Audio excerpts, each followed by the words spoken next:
Bonjour à tous, bienvenue dans cette nouvelle vidéo. Oui, vous êtes bien sur le média de l'étudiant étranger et nous avons décidé de lancer de petites capsules dans lesquelles nous allons pouvoir vous donner des informations et des astuces clés. Alors aujourd'hui, nous allons parler des jobs d'été. C'est bientôt la fin de l'année, bientôt la fin des examens et beaucoup d'étudiants vont commencer à faire un job d'été. Mais c'est quoi un job d'été et comment surtout décrocher son job d'été?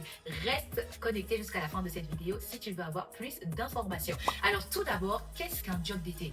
Et pourquoi faire un job d'été? Un job d'été, c'est un job qui se fait pendant les vacances d'été, donc généralement entre juin et août, avant la reprise de septembre. Pourquoi faire un job d'été? Faire un job d'été nous permet d'acquérir une expérience personnelle mais également professionnelle. Faire un job d'été nous permet d'économiser de l'argent qui va nous permettre de tenir pendant l'année scolaire. Et troisième occasion, faire un job d'été, c'est tout simplement aller à l'aventure, découvrir de nouvelles choses. Comment faire pour décrocher un job d'été? Alors, généralement, les recherches commencent au mois d'avril parce que les entreprises mettent déjà en avant leurs besoins et les étudiants peuvent facilement trouver des offres d'emploi, notamment pour les domaines qui sont liés à la restauration, les domaines qui sont liés à tout ce qui est vestimentaire, les magasins de vêtements, et également le domaine de l'agriculture qui récolte beaucoup des vendangeurs et vous pouvez avoir également le BTP. Donc il y a plusieurs domaines qui recrutent pendant l'été les étudiants pour un job d'été. Alors comment faire de manière concrète? Tout d'abord, il faut bien sûr aller sur les sites d'emploi. Vous avez Indeed, vous avez Hello Work, vous avez Welcome to the Jungle, mais vous avez également le site que le gouvernement a mis en place qui est un jeune, une solution où vous pouvez trouver des offres d'emploi également dessus. Vous avez le site du Crous, vous avez vraiment pas mal de sites qui vous permettent de pouvoir décrocher une offre d'emploi. La chose à ne vraiment pas rater, c'est les candidatures spontanées. Oui, imprimez vos CV, faites le tour des centres commerciaux, le tour des restaurants, faites le tour des entreprises qui sont en agriculture et déposez vos CV. Parce que généralement, c'est comme ça que ça fonctionne.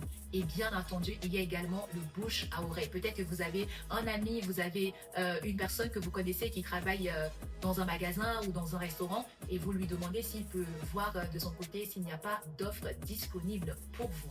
Quel type de contrat vous pouvez prétendre? Vous avez des contrats d'intérim et généralement ça paye bien. Le contrat d'intérim, c'est tout simplement une entreprise qui va vous proposer des missions ponctuelles. Donc vous pouvez faire 1 mois, 2 mois, 1 semaine, 3 semaines ou 3 jours dans une entreprise de manière ponctuelle pour réaliser une mission. Et c'est très bien payé généralement l'intérim. Vous avez également les contrats à durée déterminée, donc les CDD saisonniers qui vont juste durer pendant la saison de l'été, ou vous pouvez également signer un CDI et puis là vous savez que vous êtes engagé pour une durée indéterminée. Qu'est-ce que je peux vous dire encore?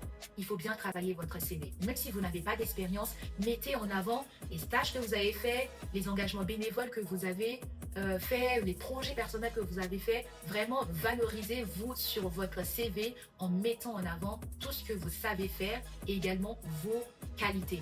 Bien sûr, s'il y a une offre d'emploi que vous savez véritablement que vous n'avez pas du tout la compétence pour, n'y allez pas. Ça ne sert à rien. Mais généralement, les métiers de la restauration ou bien de la vente, ça s'apprend sur le terrain. Moi-même, je l'ai fait, j'ai appris sur le terrain, donc il n'y a vraiment pas de souci pour cela. Et troisième chose, présentez-vous toujours bien. Quand vous allez déposer en magasin, ne venez pas avec les cheveux en l'air. Ne venez pas avec des habits froissés. Vraiment, venez en étant bien présentable. D'accord? Comme ça, les personnes, quand ils vous verront, ils sauront que vous n'êtes pas n'importe qui et que vous ne vous négligez pas. Ok? Dernière chose à retenir, c'est qu'il ne faut pas également vous fermer. Peut-être que vous allez trouver un job étudiant en dehors de la ville dans laquelle vous étudiez, mais ça peut être aussi une belle expérience pour vous. Mais bien sûr, il faut vous assurer que vous avez bien un logement là où vous allez. Sinon, ça ne sert à rien d'aller dormir dehors. N'hésitez pas à nous poser des questions et à nous faire un retour sur les différents sujets que vous souhaitez qu'on aborde comme ça de manière très concise. En tout cas, on est ensemble. Prenez soin de vous. On vous dit bonne révision pour vos examens et à très vite. Vous allez décrocher votre job d'été et on a hâte de savourer avec vous l'argent.